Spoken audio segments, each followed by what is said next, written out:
contrasting the different types of team level volume risk and how we want to navigate that in drafts. That's what we're talking about today on Stealing Bananas. I'm Ben Gretch. You can find the newsletter at bengretch.substack.com. With me, as always, is Shawn Siegele. Find all of his great work at RotoViz, and he has had some incredible work lately. I was just reading two of your articles, Shawn, on Underdog drafting. You have the new show with Peter Overzet that listeners of RotoViz Radio have definitely been checking out. Or if you haven't, definitely go check that out. The RotoViz, the Best Ball Banana Stand. I think so. Parts of those have been really fun to catch. Shawn, we haven't recorded in a while. I've been working on some projections. I've had some family stuff, good family stuff, but parenting stuff as their school year is winding down here in June. But really good to talk with you again. It's been a while. Well, we're very excited about it. We hope the listeners will enjoy. And Ben, I appreciate you mentioning those articles. The kind of second part of the second piece. So part two of part two, I guess, is out now. So listeners can also check that out. But what we're going to be discussing today are a couple of recent articles in the Stealing Signals offseason series, thinking about projections, thinking about risk. And I mean, this is the reason that there are so many reasons that people subscribe to Stealing Signals. There's no better in-season look at what's happening every week than obviously your newsletter. So that's a big piece, but the offseason also absolutely fantastic. These two pieces just so rich in terms of the things that you're thinking through. And I don't know, the first one is a little bit of a concern because it seems to be, and very explicitly as you go into the intro there, I mean, it's anti-DJ Moore, which I don't know how comfortable you're worried I've been people kidnapped. can really be with that. It's the old joke about if you've been kidnapped, what would be the thing that you would do to let everyone know? My coded message was writing an anti-DJ Moore post. So Ben said he had family things going on. Really, kidnap. He wrote the emergency message. Someone has thankfully rescued him. He's back with us because the second piece is a really interesting look at RPOs and how they affect contemporary NFL offenses. And I don't know if I was supposed to read it this way, but I read it as a vindication of DJ Moore and some of these Falcons players that the previous article had seemed to undermine. So today we're going to look at these pieces. We're going to talk about different types of risk at the volume level. And Ben, longtime listeners will know that we have a very talent-oriented view of drafting, and this has worked very well for us. We love approaching it that way, and yet we're also not completely ignoring volume in any way, shape, or form. And volume is very much implied by ADP. And so if you are making some small moves to either side of that to emphasize talent, that I think is pretty straightforward. But as we kind of move into 2023, we are dealing with some big picture elements from last year that raise questions about whether or not those are going to continue. Do you want to chase what happened last year? And, chase can be a variety of things. It can be chasing after, obviously, elite QB production, but it can also be really avoiding some of the landmines that were specific to the previous season. And then the question is whether or not they really are actually specific to that season or now they're going to be with us. And that's one of the things that your articles I thought were fantastic for diving into.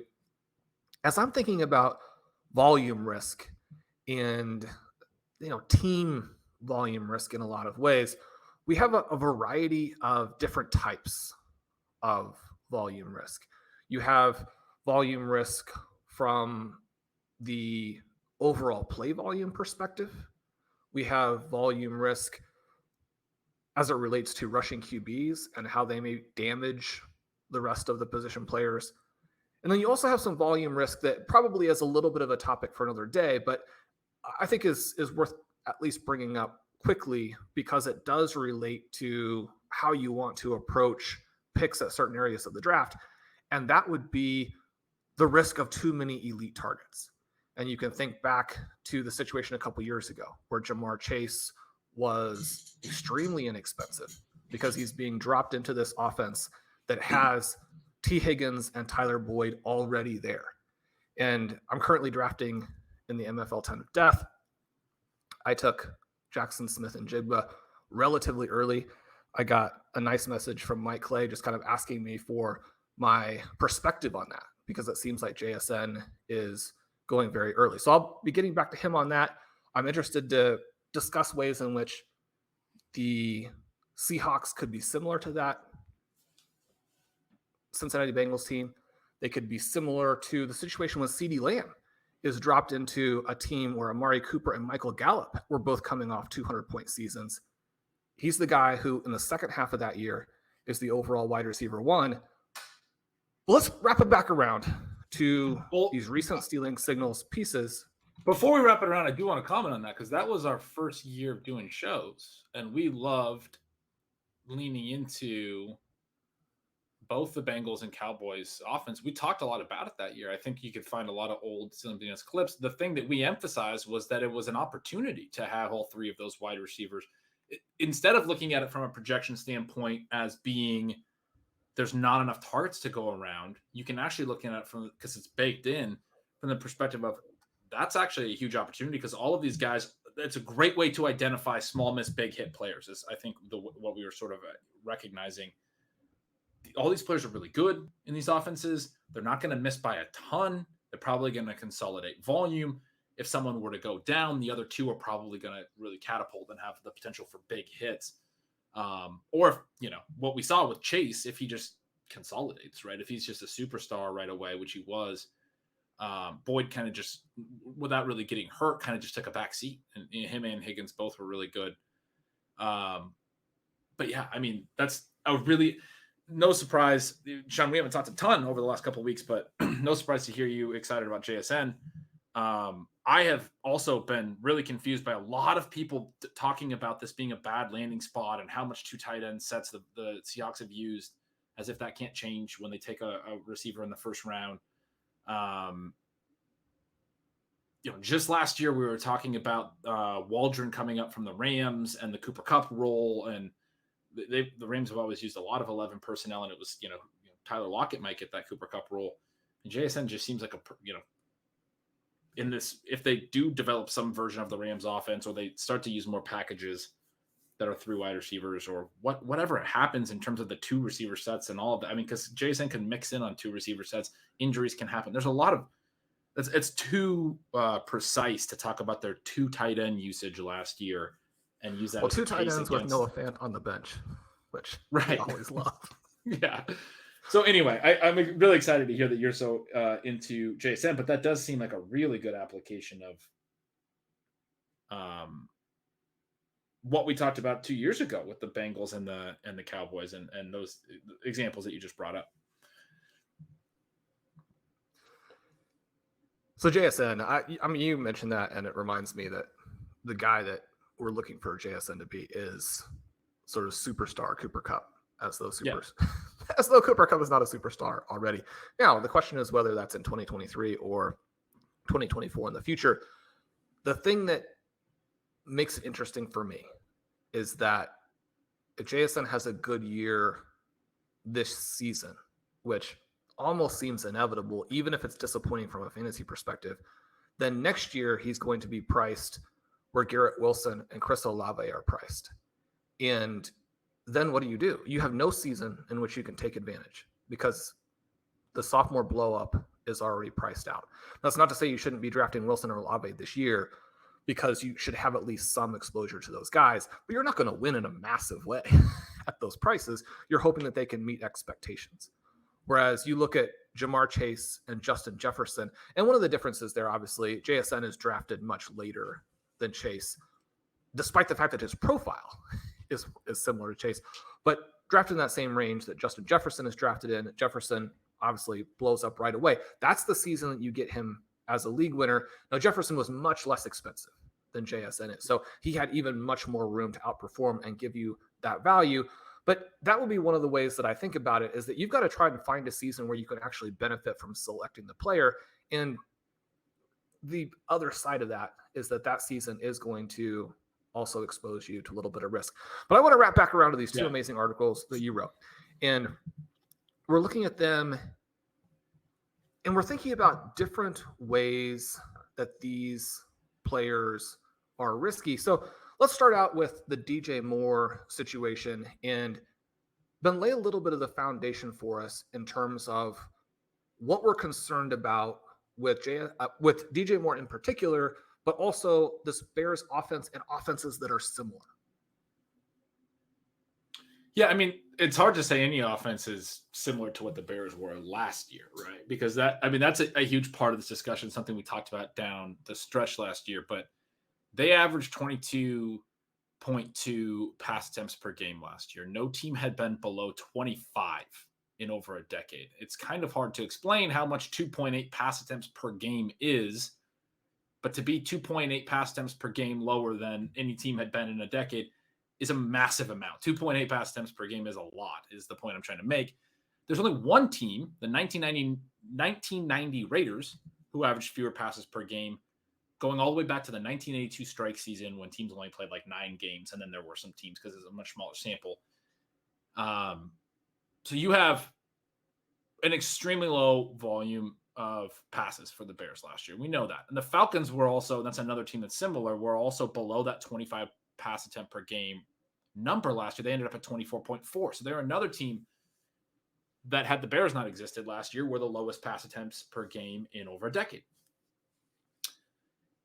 The flip side of that was the Bucs averaged 44.1 passes per game. The Chargers were at 41.8. Those were among the highest numbers since that 1982 strike season, which is just sort of a nice little benchmark. And football was played differently if you go way back into the 70s and all of those things.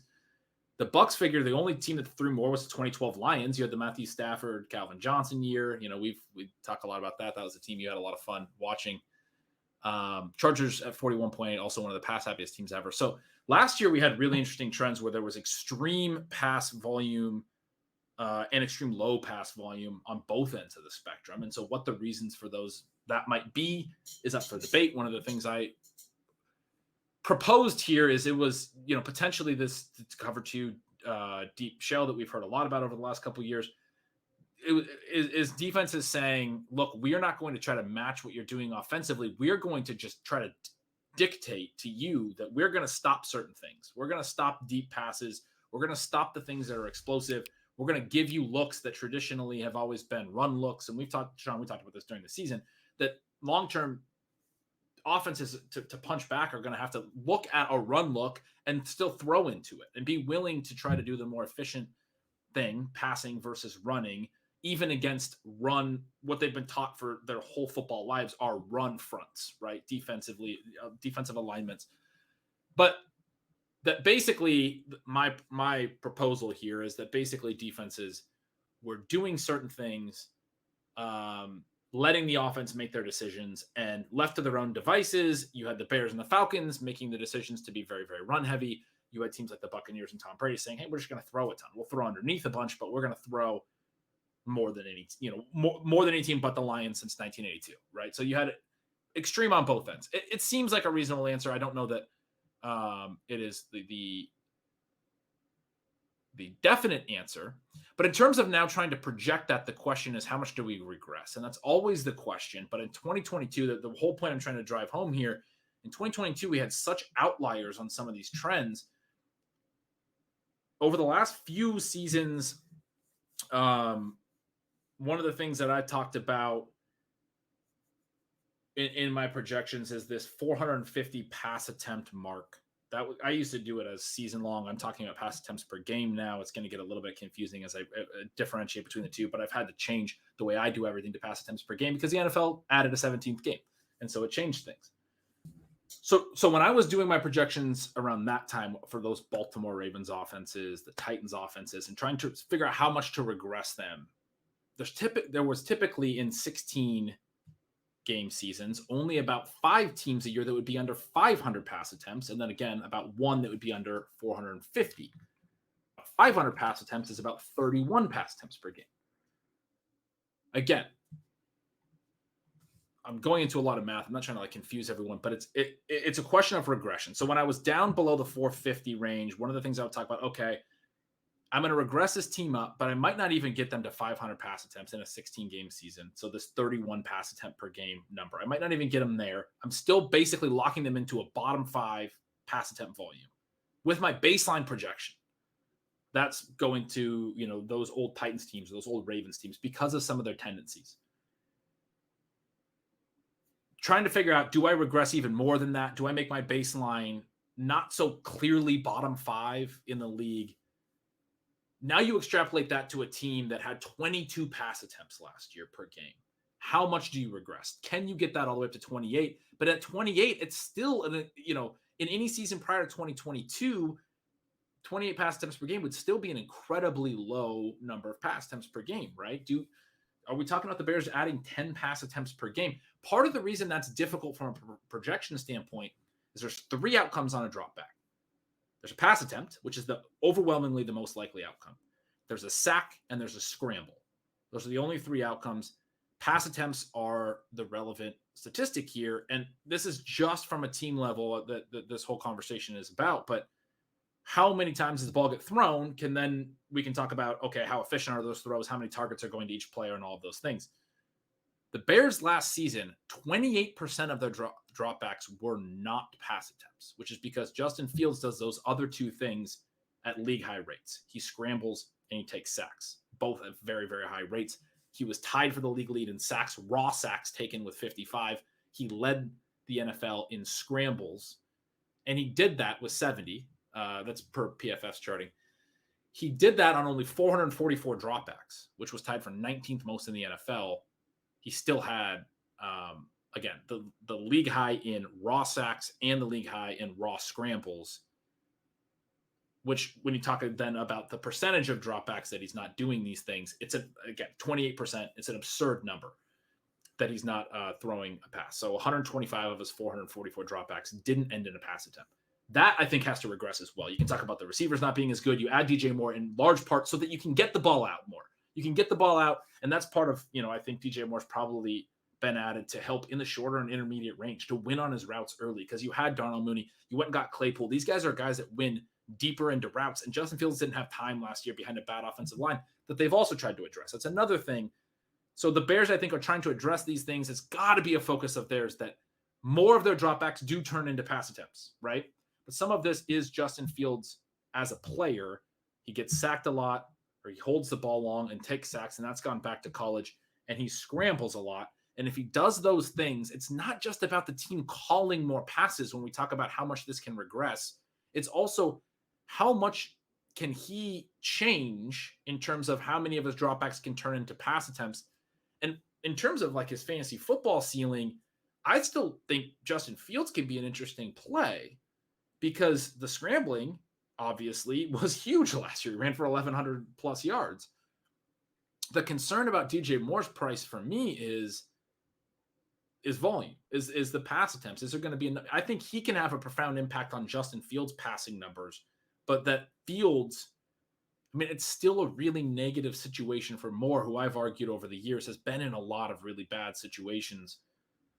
Shawn, there's other teams that are interesting to discuss as it relates to that. And I know you want to talk about a lot of those, and you have some questions about these. I'm kind of just laying the baseline of like what I've been looking at and what I'm trying to consider, and how much do I think from a projection standpoint, but also with projections, it's important to understand that one of the other things I wrote about recently with my projections is I'm very often wrong with the team level projections. And it's not just me, it's most projections are very often wrong. We have a hard time projecting team level trends. And last year was very extreme for the Bears. So I'm looking, actually, I'm really excited to have this conversation with you, because I'm looking for the reasons to be more optimistic and what I might be missing here, because I do know that there's a high probability that I'm missing something. Well, I don't know that you're missing anything, but I do think this is just so rich for discussion, because there's so much that could happen. You mentioned Justin Fields. One of the things you mentioned in your article that was pretty interesting is that all of those sacks are a problem. The sacks go back to college. He had a high sack rate in college, as well as did one of our other favorite players in Sam Howell. When I'm looking at the Sports Info Solutions charting info, which is not going to track one-to-one with PFF, but But it is interesting to look back at him and contrast that with guys like Jalen Hurts and Kyler Murray, two players who have quite a few similarities, really, right, in terms of being scrambling quarterbacks. You look at yards per attempt, you look at adjusted net yards per attempt, which takes into consideration both that touchdown interception ratio and total numbers, along with the sack total. And Fields' numbers, even with those sacks, he has a big jump to his adjusted net yards per attempt, larger than what we get for Hurts and Murray. I only bring that up from the perspective that I think that Fields does have this potential to be an elite passer. And if he is, then that changes the calculation in a pretty big way.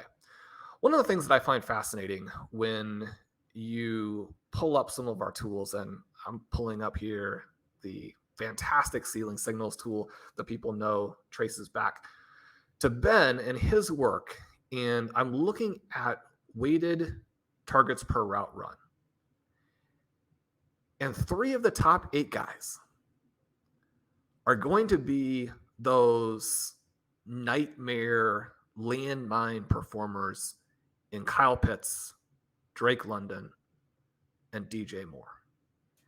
And I think about this even a little bit more because Connor O'Driscoll just had a recent article up on the site that was, awesome. People know Connor's work. It's really, really cool every time he puts an article up. And one of the things that he was talking about is that even though fantasy points project new fantasy points better than weighted targets per route, weighted targets per route is better at projecting future advance rate because that's not taken into ADP as fully.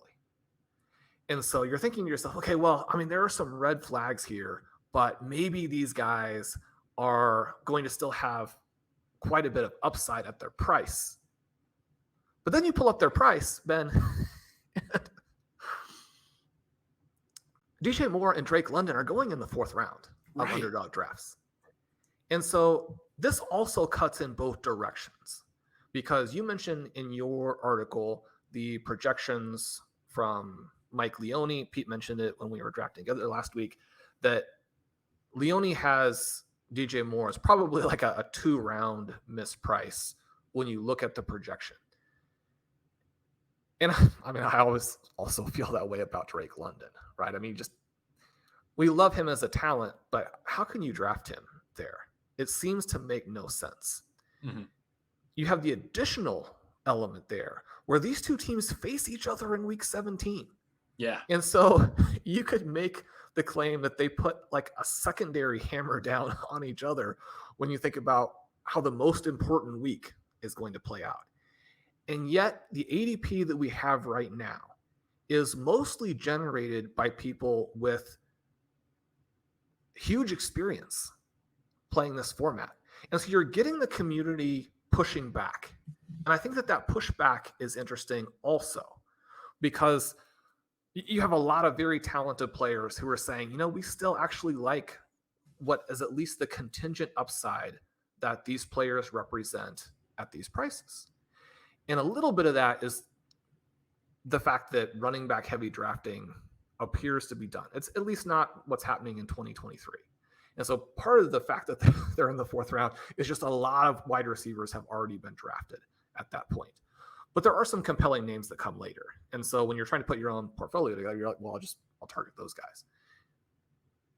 But one of the things that I think is so interesting about the Bears and the Falcons, and perhaps is a contrast with the Lamar Jackson Baltimore Ravens teams, because one of the things is that we would expect regression, as you said, in a lot of these stats where the teams are going to have to be a little bit more similar to the crowd as you go forward. That's just the way that things work. But we do know that the Baltimore Ravens were extremely run heavy for a long period of time there, in part because of the Lamar Jackson effect. They were able to sustain that over a multi-year period. And you get the sense that the Bears and the Falcons, at least in some ways, would like to be in that same vein. The problem is this: the Baltimore Ravens with Lamar Jackson were very efficient in a lot of important ways, scored a lot of points, were a dominant team. At least at this point, the Chicago Bears and the Atlanta Falcons are not that. And so you look through these years where the Ravens were extremely run heavy. And yet Mark Andrews was a borderline league winner in one of those Right. years, in part because of efficiency and in part because of the thing we're going to talk about here in a second, where the targets were pretty concentrated on the top guys. But when we look at Pitts and London and Moore, and we're seeing there up at the top of the leaderboard there in weighted targets per route, the problem that we then run into from a fantasy perspective is both that they have so few total routes.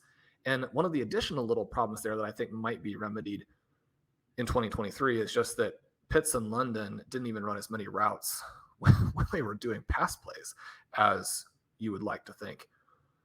But Pitts was at 6.1 yards per target. And the numbers for Moore and London were also poor. For a team to be a poor passing team and yet to not pass very often is something of a new development. And it's one that you talk about in your articles, where these teams are leaning into their identities, even in game environments where it doesn't make sense.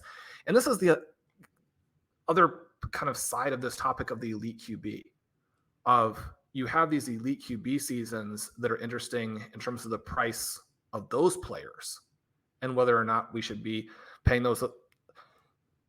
The articles that I wrote recently for RotoViz go into some of that dynamic. But what we're looking at as we try and project 2023 is this element of, will teams lean into their identity in situations where in the past they would not have done that?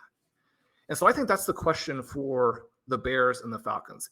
Can they both pass at a low volume and pass ineffectively? Or was the 2022 season this kind of not weird combination, but I mean, if you want to believe in these teams, claim it's a savvy combination of tanking and yet also trying to protect the psychology of a variety of foundation players on their teams, where you're not throwing them out there to just get blown up and have these really high volume, disastrous passing seasons where the team also gets blown out a lot. And so how much of 2022 is that? And how much of it is something that we're going to see in the future, which is the question that you're asking with your projections, the question that you're asking with your articles, because one of the reasons that the Eagles were such a big win last year is the evolution from 2021 to 2022 with Hurts taking a step forward. So a lot of what we're talking about here is really the question of how much we believe in Fields and how much we believe in Ritter, knowing that the volume is still going to be low, but is it catastrophically low along with poor efficiency? Because those are the two concepts that really destroy these receivers. Right. And it will be interesting if my hypothesis that the way defenses are playing are allowing offenses to dictate what they want to do a little bit more.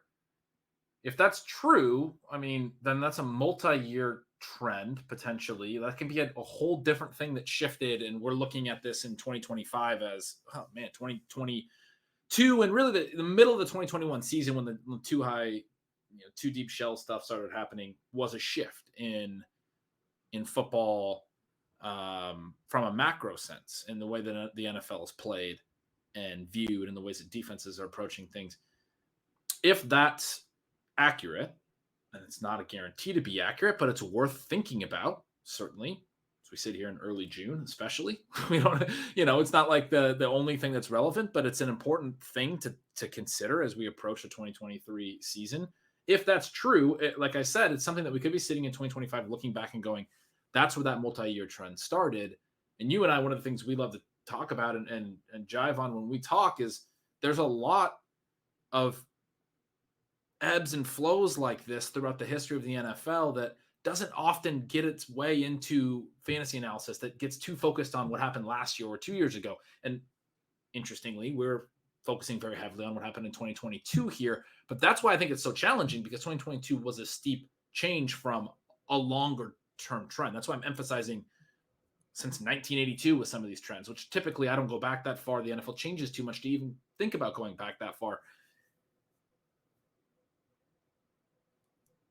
I think it's possible that 2023 looks enough like 2022, not necessarily for these individual teams, but on a league level, from the ways that defenses are playing and what that means for what offenses can do, that there are still some more extreme trends. And we start to see this. I think probably that will have a counterpunch at some point, and that 2022 probably will go down as the most extreme season in this regard, where teams were left to their own devices and went really extreme, and they were running in non-optimal run situations from a game situation standpoint, but because the defense was saying, let us, essentially Arthur Smith calling run plays down 14 so we can lose by 7. Like, we saw a lot of this. Probably 2022 was the most extreme example of that, because now after a whole offseason, Arthur Smith and the Bears coaching staff and on the Bucs side, obviously, Tom Brady is retired, but even on the Bucs side, if Tom Brady would have been back, I would assume they would go look at it and go, we still need balance, because NFL teams are always talking about balance. We need more running if we're too pass heavy. We need more passing if we're too run heavy. But yeah, I mean, it is.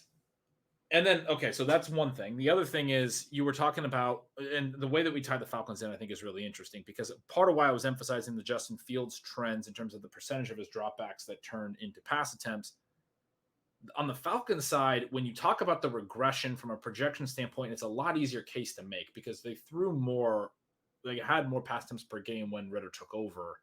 And you can just say it's a different quarterback, right? So you can make the case that part of the reason they were running their offense in the ways they were was because of Marcus Mariota and who he is as a quarterback. And so explaining why they won't be at 24.4 pass attempts per game and they can get up around 30 pass attempts per game and at least be bottom 5 as opposed to astronomically low and, bottom 1 is easier to do in terms of like thinking of ways that they can regress. Their offense can just look different, despite the fact that they drafted a running back in the top 10, which is, an interesting element, right? But I do think Atlanta is one where it's easier for me to see the uncertainty of the 2023 season playing into more passing, because at least their quarterback's different and we have some changes on that side of things.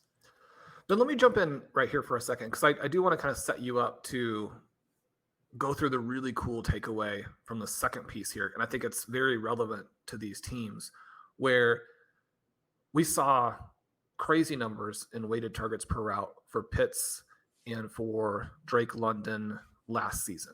And so you love to see those numbers and you love to see that concentration. Now, a little bit of that is because Pitts missed a big chunk of the year, and that frees London up to be the alpha target in the second half of his rookie year. But you really like to see those numbers.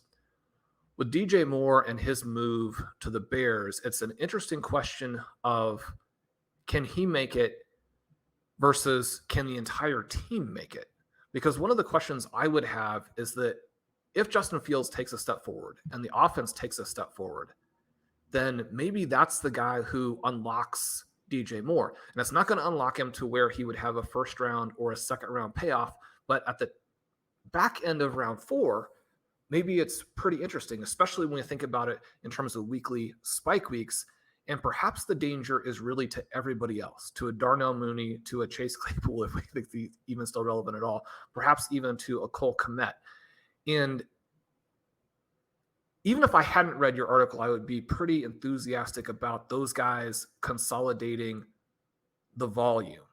But having read it, I mean, you really start to dream a little, because it seems to me like these teams could have their top guys win and everybody else lose. I want you to explain that a little bit in terms of what you found when you dived into the RPO element of these teams with that as part of a significant part of their playbook.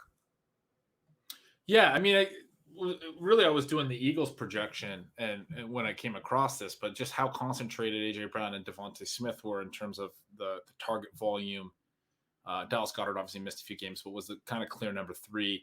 He had Quez Watkins at about 50 targets for the whole season as the clear number 4. No one else on the whole team above 30 targets.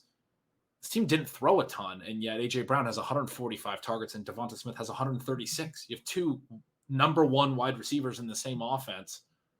And it reminded me immediately of Miami, because this is what I was writing about every week with the stealing signals write-ups in Miami, is how crazy the volume was for both Tyreek Hill and Jalen Waddle. Waddle being at the higher ADOT, but when you look at things like weighted targets per out run, and you're layering in the air yards, both those guys. I mean, Tyreek's numbers were through the roof. I think league leading last year, and then you had Waddle incredibly high in the number one wide receiver conversation as well. We often talk about on the show that it's kind of a fallacy to think of who the number one is in their offense because of these types of offenses where when things get concentrated, the number two, who's second in volume, can still be earning more volume per route or per his team pass attempt or whatever than half the league's top pass catcher is earning in those offenses where there isn't like a clear number one and there's not a profile or a player that's good enough to consolidate. In both of those cases, when you're talking about superstar wide receivers with big time production last year, who were about approximately 150 routes behind Justin Jefferson. So, I mean, you see the benefit of this extreme consolidation. Right. And so why was that? And one of the things that I came across was that the Eagles and the Dolphins were both very high in RPO usage. And one of the things that I sort of hypothesized is essentially an RPO is a play that it's a buzzword. It's gotten a lot more popular. It's been used a lot more in the last several years, but it's a play where the quarterback is making a read to either hand off to the running back or make a quick throw, often on a slant or something. And he's reading like an outside linebacker. If that guy's crashing in on a run blitz or if he's dropping into the throwing lane, whether he gives the handoff or throws. It's interesting from a projection standpoint to think about how the two options are either a pass to the primary target, which is usually going to be, for the Eagles, either A.J. Brown or Devonta Smith. They did a lot of the short passing to Devonta Smith on these plays as well, but it might be A.J. Brown on a quick slant. For the Dolphins, often it was Tyreek Hill on the really quick stuff, or it might be Waddle quick over the middle, a little bit more in the intermediate range, not getting as much around the line of scrimmage, but it's either a pass to that target or it's not a pass attempt at all. So that is, it creates a scenario where the consolidation of targets, we talk about target share and how high these numbers can get. They can get higher in an offense that isn't throwing a lot, because what they're doing on those plays when the quarterback is reading that it's not a pass on the RPO is they're now handing it off. It's not actually like a play call discussion. We often in fantasy talk about like whether the team is calling a lot of pass plays. And this is something with Arthur Smith. It was really annoying for us last year. He's not calling enough passes. Well, a lot of it was, probably RPOs. They were another team that I mentioned in the article and had a high number of RPOs called last year. And they are making the decision on those plays to hand off.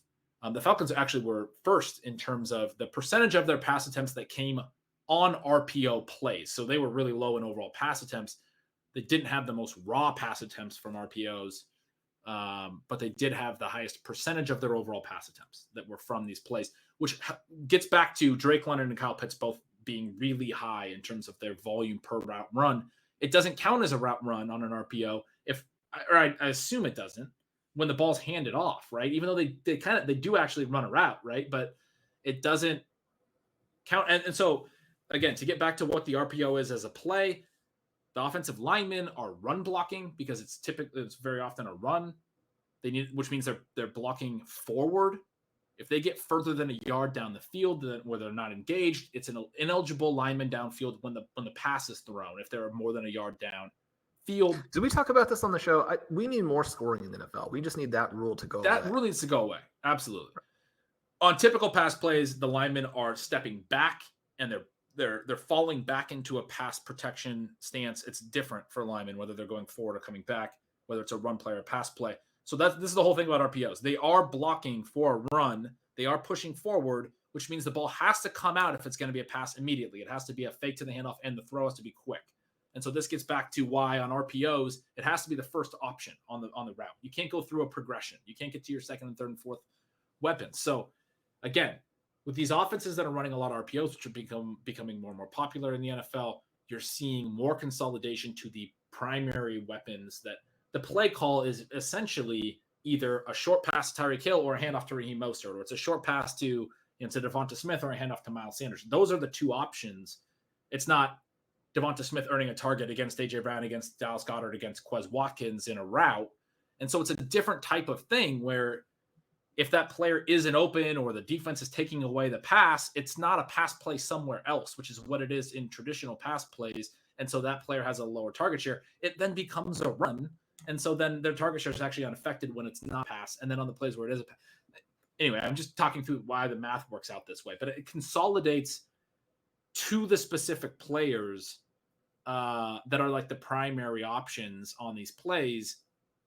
And I thought it was really interesting as well. It's not true in Miami's case, and all these offenses are a little bit different. And RPOs don't necessarily mean a quarterback running. And in fact, it often means the quarterback's not running.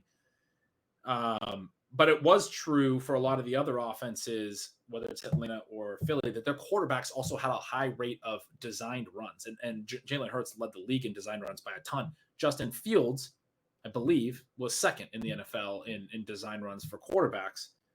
And so those design runs, not RPOs, but they could be read options that look a lot like RPOs where they're faking the handoff to the running back and then they're running. And so the idea is, okay, well, if you're doing an RPO offense, you're probably also layering in read options.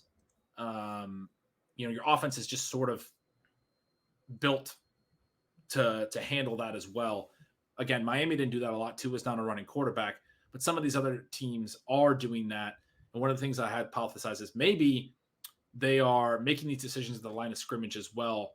We've often heard from NFL teams they will come to the line of scrimmage with a pass play and a run play. Maybe they're coming to the line of scrimmage on some of these, and I'm just totally making this up. I have no idea if this is even feasible, but they're coming to the line of scrimmage with an RPO called and maybe a read option called, and whether they go with one or the other is based on the depth of the linebackers or something like that. And again, this would further cause the targets to consolidate in these offenses because it would be, oh, we're only doing a pass attempt when it's good for our primary weapon. And so to your point about the DJ Moore thing, maybe that is, the answer here for the Bears that I do think they probably brought in DJ Moore to win more in the short and intermediate ranges because Mooney and Claypool and those guys are not, they're downfield weapons. Fields has not had anyone. The year prior, they were trying to get Allen Robinson to be that guy, and he wouldn't even run routes, right? They have not had anyone who can win. We hoped it would be Cole Kmet, but he hasn't been good enough, frankly. They've not anyone who could win before 10 yards downfield, and Fields has not been able to stand back there behind a bad offensive line long enough for Darnell Mooney to get open 18 yards downfield with enough consistency for that to really be impactful. So, yeah, I mean, it would not be too surprising if a lot of the RPOs that are called, and if they do end up doing a lot of RPOs, are going to DJ Moore, and that is consolidating, helps him consolidate some of the volume. I still worry, though. Is there still enough pass volume, even if he's consolidating, even if he's getting league-high targets per out run numbers, even if he has a 30% target share, it's still tough. It's still difficult. And what you described there is definitely the reason that running through these projections, especially if you're doing them yourself, can be very helpful to get a feel for the range of outcomes. And yet when you describe it the way that you do, and you talk about the evidence, based background for it, it does get me a little bit excited because I think that part of what happens from a human perspective is that the misses can feel so much more traumatic, especially if they're very visible, than the hits. And so you think about last season, and one of the things that I think it certainly makes sense to do for 2023 is to be careful about your exposure to offenses that could completely sabotage the players involved. When you're thinking about it from drafting in the FFPC Fantasy Pros Tournament or the main event, and you're going for the $1 million there, and you use an early pick on a guy who a month in, you're just like, we can't even start this player anymore. I mean, this guy has no value to our team, and we selected him in the first 5 rounds. This is the Kyle Pitts discussion. I mean that's a problem. Yeah. It's a big problem. It's a little bit less of a problem in best ball because you can still take the spike weeks when they occur, but it's an issue. I mean, you need to have the total points. You need to have as many spike weeks as possible. But when you think about the Falcons last season, it can be so traumatic that it's easy to miss how gigantic of a hit the Philadelphia Eagles were. And they're different teams, but as we discussed, they have some overlap and they have some important similarities. Yeah. And one of the things that people were saying last year is that A.J. Brown and Devontae Smith are overvalued because of each other, and they're overvalued because you cannot score at the level that you need for their prices in an offense with a hybrid QB. What happened was that if you have that 3-player stack, you had a 50% advance rate in Underdog, which is insane. And so when we focus only on the traumatic Kyle Pitts element of it, we miss this other side that drafters benefited from, that you and I liked. I don't think that we had a ton of teams with all 3 players. Obviously, the 2-player stack of either Hurts with Brown or Hurts with Smith, very effective. Certainly, if you take the less expensive player on some of those teams, then you do some things to mitigate your risk that can be helpful. So when I think through that, and then I think back to these 2 specific instances where the Bears and the Falcons are not aggressively priced this year, but they're still weirdly priced for what people who have done the projections will tell you. Well, I think the reason for that is I do think the market, sorry to cut you off, but I do think the market is moving toward more player-based, talent-based analysis and more, team level volume agnostic stuff. And so I do think it's interesting on both DJ Moore and Drake London's prices, because there's been such a boom in like talking about stats like targets per out run. Those guys looked really great last year. Oh, they drew all this volume. I honestly think that people are just looking at it from an apples to apples standpoint of those targets per out runs look really good. Drake London's was really great for a rookie receiver. And you're looking at year 2, we want to target year 2 players. We got to do it, and not really thinking about the team level. When you look at, Mike Leone mentioned before I wrote my DJ Moore piece, he tweeted about it. He's talked about it. I know it at ETR. And then I wrote about it, and whoever else has been talking about the DJ Moore stuff, his ADP, once this has been highlighted, has fallen considerably. When I wrote that piece, I had a snippet from the RotoViz Underdog ADP tool. It was 40.9 was DJ Moore's ADP at that point. He's like almost to 50. He's almost fallen a full round since that's been written. He's, I think, at about 48 now, so at least about 8 picks. And I have just started doing some drafts on Underdog. I don't see him go before ADP. He's falling behind that listed ADP number in basically every draft that I'm in. I'm seeing him in the 5th round a lot. So I think that ADP is going to continue to tumble. It's being pulled up from, older drafts. I haven't seen London fall a ton yet, but I do think it's interesting when you talk about their prices. I don't know. I guess I just wanted to get that in there, where I feel like the market has shifted what it's valuing, especially as it relates to receivers, and was just sort of missing on what they should be looking at for those players. But that there is like a shift coming once that has been discussed a little bit. And Michael Dudmer and I, who does great work for us at RotoViz, we're drafting together right now. DJ Moore did make it to us at the 4-5 turn, as you're describing. Justin Fields also made it, which is below ADP for him. And so we did take them together, because I think the argument for Justin Fields doesn't actually rely on DJ Moore having a big season. But if you're looking at tournament winning outcomes, then they're going to be more correlated. Which is a great finding you had in one of your pieces. I've mentioned a couple times, I really enjoyed your recent Elite QB pieces. I just read that this morning, and it made me rethink that big time, because what you just said is sort of how I've been thinking about it and playing it, which is I don't think more is required for Fields. So I can take Fields and I can stack him with Mooney really cheap, or I can stack him with Claypool, and those guys can have splash weeks. They can have a big long touchdown catch, plus Fields adds rushing. And so Fields has a ceiling game. They give me a viable week from a late round receiver, and this stack works. But one of the great findings you had was that those elite quarterbacks need to often be stacked with an elite receiver as well. And that's where the real upside outcomes come. And the other thing you just said that I think is so great, I just want to emphasize as well, and I apologize, but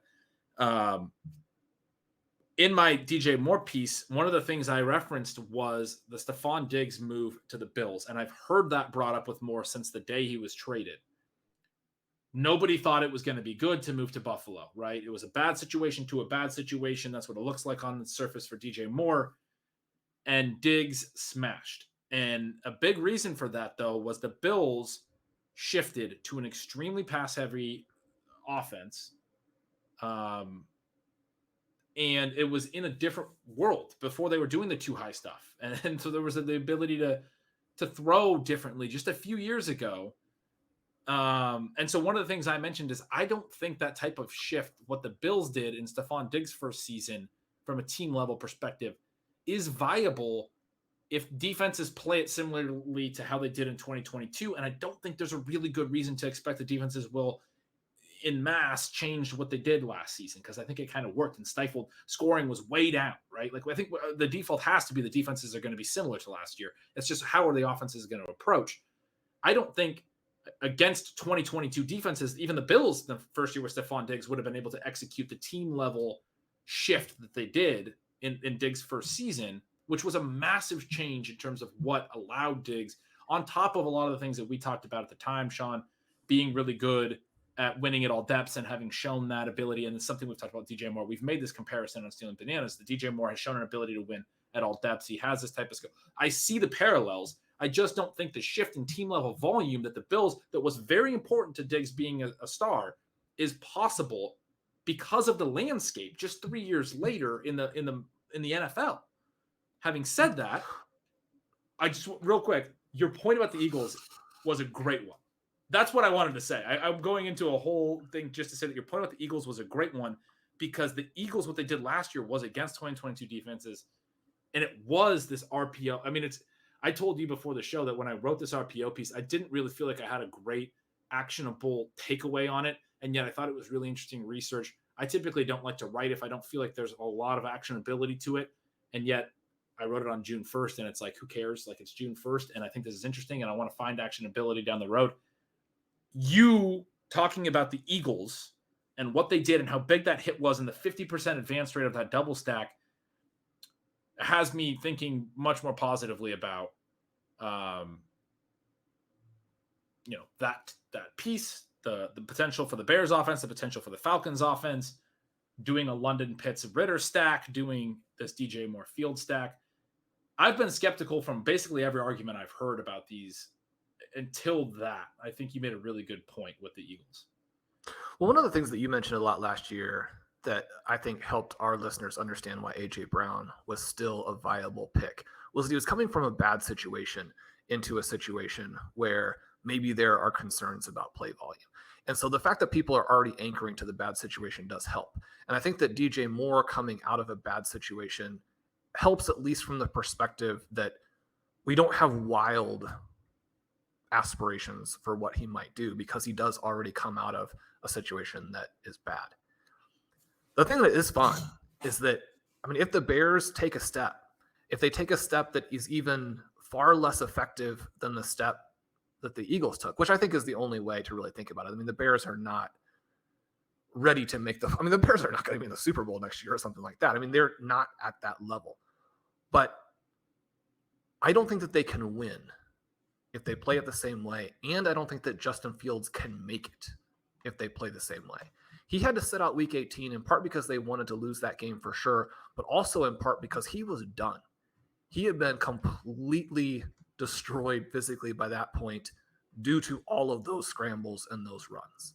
So they have to evolve in order to have a competitive team that takes the step. And it's a step in an NFC North that is wide open. So even though they're not going to be in the Super Bowl, I mean, they could be a playoff contender this season. It has to be an offense that's more similar to what the Eagles did last year. The flip side of that I think is really interesting with the Falcons is that you're still getting Drake London in round 4, which is too expensive, but he's there. And Kyle Pitts is in round 6, which is, I think, fine when you consider that you don't have a lot of elite tight end opportunities. But Desmond Ridder is in the last round. Yeah. And that part is bizarre because as much as we don't think that he is as big a talent as Sam Howell, there's also a lot less risk that he actually won't be the QB. Yep. And when you look at it from that perspective, it's mind-boggling that that's where he's going when drafters believe in those two receivers. when you have people believing in those two receivers, you have ways to play him with the receivers that are interesting, but also Ritter on his own merits is interesting in that when you think about where Anthony Richardson is going right now, and Desmond Ritter has a season where he rushed for as many yards in college, he has a season where he rushed for more touchdowns. I don't think that he's going to rush as dynamically as Richardson at the NFL level, but the expectation for these two quarterbacks in terms of what they are going to do from a rushing perspective does not match reality. There's a huge disconnect. Way bigger gap than what's really there. And then also the passing side, you talk about the weapons, which you just emphasized in Atlanta, are just so much better. And we have legitimate concerns about Anthony Richardson's accuracy. We also maybe have some about Ritter's. But I mean, I think it's pretty easy to argue that you'd feel I would feel better about Ritter's passing floor than in terms of yardage and stuff. And then you're talking about the rushing side, but the gap in their ADPs, it's a really good point. I completely agree. And then you look again at what really torched Pitts, especially, but also London last season, and was the efficiency. It may still be 2024 before we get where we need to be with this Falcons offense. But you think to Arthur Smith, and you think about all of the weaknesses you have, but also there are a handful of strengths. And the one strength, obviously, is that he's very effective at designing the run game. And so that's why, in addition to just the huge talent that Bijan Robinson brings to the table, that's why he's going in the first round. But the sort of cascade effects from that, or the downstream effects from that, you think about Ryan Tannehill and how this offense with a Derrick Henry revitalized his career, because defenses having to pay attention to that run game created environments in which he could be much more efficient than he'd been in the past. That part I think is interesting in terms of what it could potentially do for Pitts and London from an efficiency perspective if Ritter is even just okay. And part of the argument, I think, for what happened in 2022 is that Marcus Mariota actually destroyed these guys, and he's not going to be the quarterback there.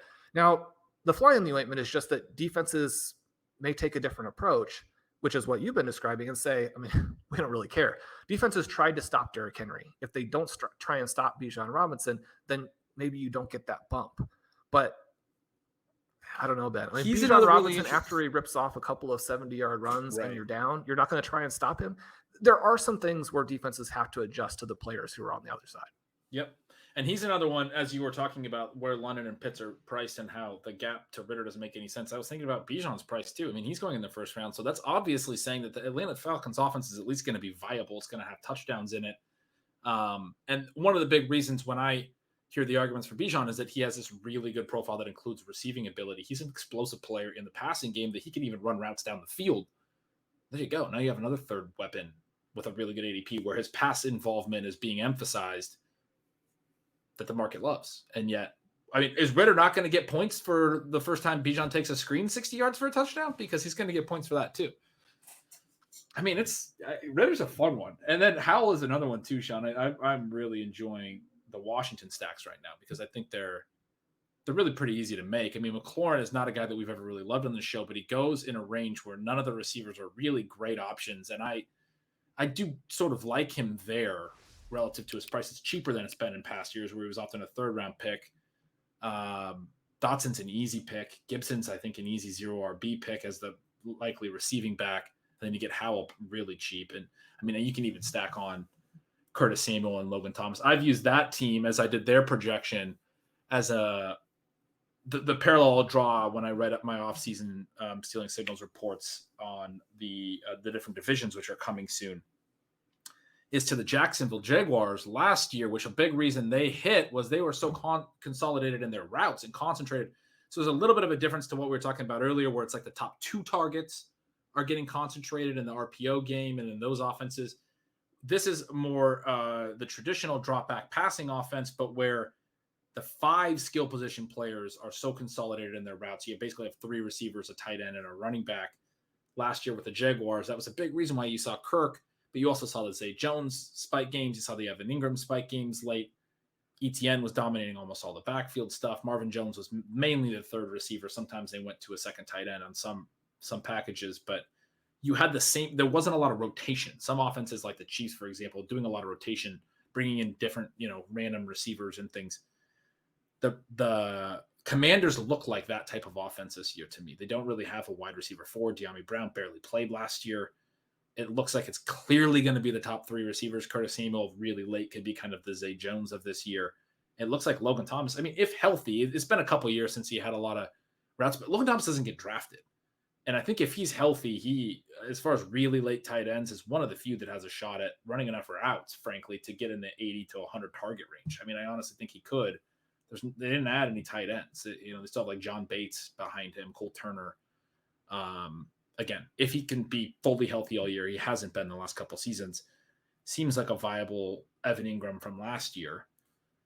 And then if Howell's really good, you just have this consolidated 11 personnel. These 5 guys are running all the routes, and there's spike week potential there. That's a really fun team to stack too. Ritter, Howell, both going. The only reason I drew that connection, both going super, super late. It's a different type of concentrated offense, but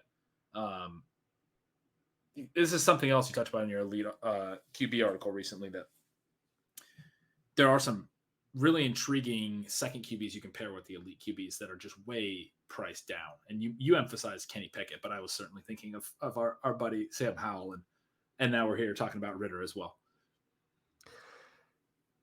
The underdog drafts create such a fun puzzle to work through, and it's a lot of fun to kind of bring it back to this projections conversation, to bring it back to some of these team level trends, both with the option game and with the evolution of defense, to bring it back to this question of, will teams be able to successfully lean into their identity even in game environments that traditionally you would say that doesn't work? So then this won't be the last time that we have some conversations like this. I've really enjoyed this one. I loved reading those pieces. Everyone, please subscribe to Stealing Signals. You'll get that. You'll be so excited that you did. And as Ben said, he's going to have the projection series coming up. Ben, you and I are going to do some more work on projections in upcoming shows. We'll have more content for the FFPC. We'll have more content for Underdog. If you want to join us over there and get a little bit of free money, you can use the coupon code RotoViz to get 100% deposit match up to $100.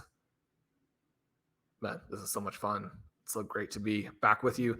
That'll do it for today's episode of Stealing Bananas. I'm Shawn Siegele. With me, as always, is Ben Gretch.